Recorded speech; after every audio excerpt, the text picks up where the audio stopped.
In a crucial matchup where two of the league's brightest stars were sidelined for different reasons, the Fever and the Sky went head-to-head one last time, with one squad desperate to prove they're playoff ready.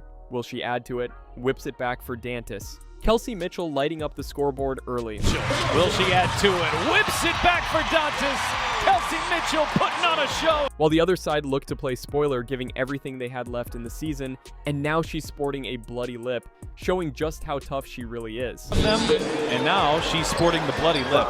She is as tough as they come. What follows is a full breakdown of this battle, and with that, let's get straight to the action. So, Kelsey Mitchell wasted no time opening the scoring for Indiana, cutting back door, and then stepping behind the arc to drain 3 more. The kick out, Mitchell, oh, she's hot to start. With Angel Reese out, Camila Cardoso went to work inside, hitting back-to-back buckets in the paint to answer. Good defense from Boston, but Cardoso gets the bounce. However, that was only a speed bump, as the first quarter belonged entirely to Kelsey Mitchell and the Fever.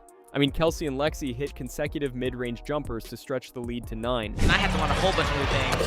Oh, Kelsey Mitchell, she's 3 for 3 to start tonight. And even after the Sky busted Lexi's lip on a drive, Aerial Powers hung in the air for a tough finish. Then, after sinking a corner 3, Mitchell fed Dantas with 2 brilliant assists to close the quarter on a high. Will she add to it? Whips it back for Dantas. Kelsey Mitchell putting on a show here. The Fever held a commanding 16-point advantage after the first 10 minutes. And to open the second frame, Cardoso muscled through traffic for another inside score. But just like the first, Indiana answered with dominance. Lexi dropped a jumper, AB spun through 3 defenders, and suddenly the lead ballooned to 20. Oh, lob it inside. Boston spins and finishes.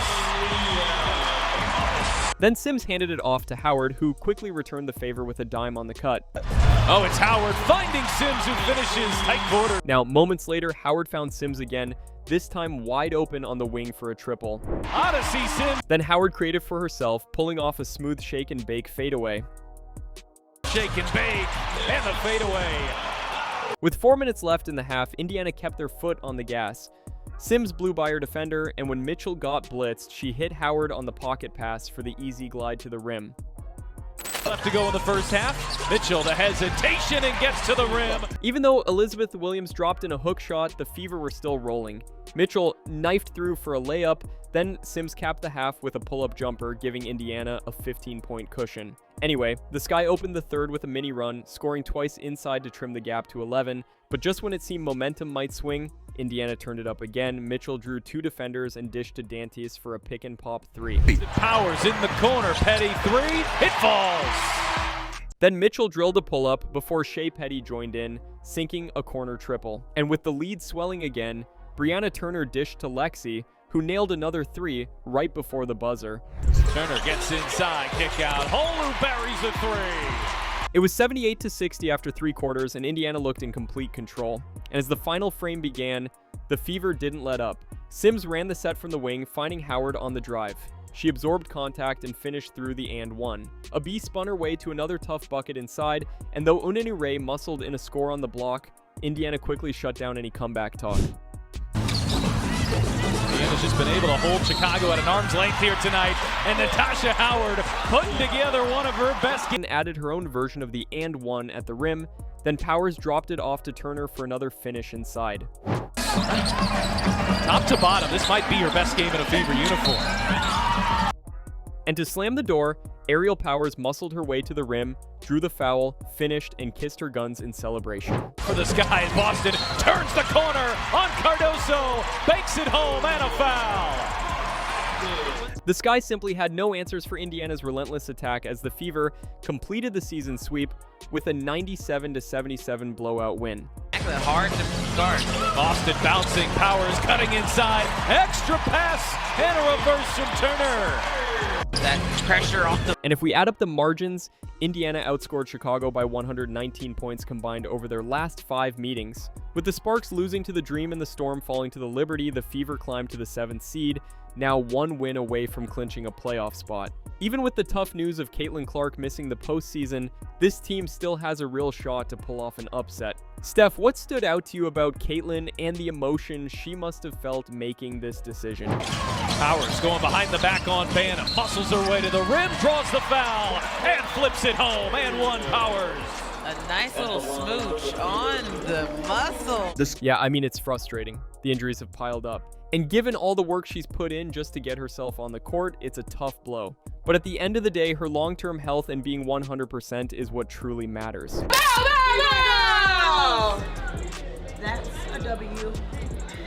Made it out. All we gotta do is keep making it out. Woo! Dubs!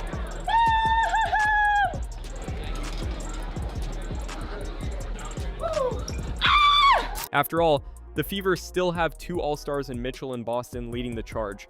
On top of that, their chemistry is stronger, their resilience proven. They've shown they can win even when key players were sidelined earlier in the year, all while integrating 7 new faces into the rotation. And that's why I believe the Fever will fight no matter who they draw in the playoffs. Steph, what stood out to you about Caitlyn and kind of the ray of emotion she probably felt as you came to this decision?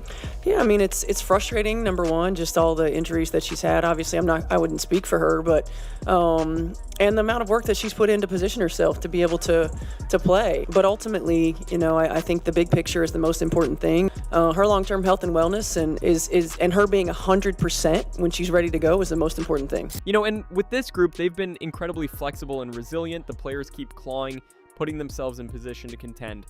And tonight, against Chicago, their focus never wavered.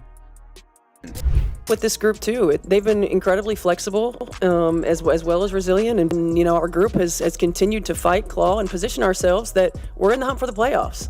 And tonight is the most important game, and Chicago is the most important opponent, and how we approach this game is all that we're focused on right now. But the bigger story here goes past just one game.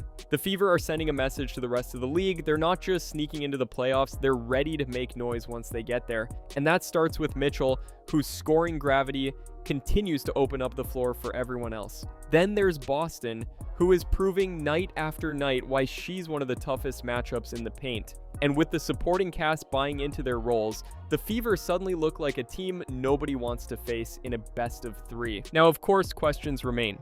Can Indiana's bench maintain this level when the spotlight gets brighter? Can their defense hold up against more experienced playoff teams? And while the absence of Caitlyn Clark will always loom large, this group has already shown it knows how to adapt. After all, resilience has been their story from the start of the season, and if this performance against Chicago is any indication, the Fever aren't just hoping for a playoff run, they're ready to earn it.